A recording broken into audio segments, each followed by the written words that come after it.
We're looking at Indian kitchens that are going cold. Across cities in India, LPG cylinders are running short. The first to feel the heat are, of course, restaurants, dhabas, cloud kitchens, street vendors. And to bear the brunt are people who love eating out, are bachelors or people who rely on these canteens. Now will have to fend for themselves. Stoves are being switched off. Food delivery orders are crashing. Thousands of people are right now waiting for a solution, and the most important part here is that while businesses are losing out, we're looking at gig workers, which we decided to highlight here, who really wait for their small salary to meet ends. They're facing a real tough task at hand because they claim deliveries have fallen short from earlier 30-40 trips to now barely 5 or 10 orders. For many of them, there is no longer this is no longer just an economic problem, it's about survival altogether. The gig workers platform, the union there, says that many workers are now struggling to even feed their own families because people are not ordering, restaurants are not serving. Basically, restaurants are not cooking. On the ground, the distress is very visible. In Noida, women are lining up outside gas agencies before sunrise. In Madhya Pradesh, fast food outlets are switching to coal and induction stoves. In Lucknow, a woman says that she had no gas for 5 days. She cannot even heat milk for her baby.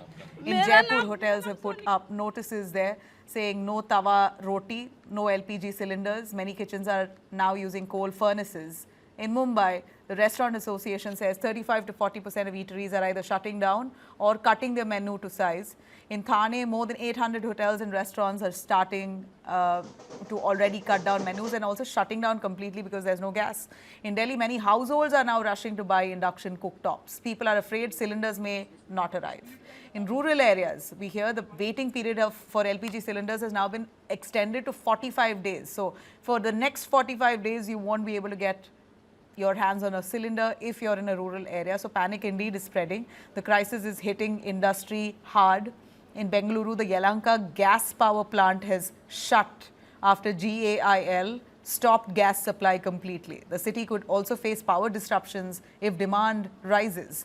Now, there is another worry. Even where cylinders are available, prices are also rising. That could make food costlier across restaurants, cloud kitchens and delivery platforms. The government says that there is no need to panic. Prime Minister Modi says that India is prepared and ministers have been asked to counter rumors. But the opposition says the government is downplaying a serious crisis. In fact, there was a whole protest led by Rahul Gandhi at the parliament today, outside the parliament.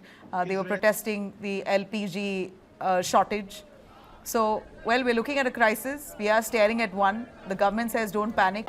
India sources crude from 40 countries as against 27 in 2006 and 7. This structural diversification built through sustained policy over successive years has given us options that other nations find themselves without. Refineries are operating at high capacity utilization.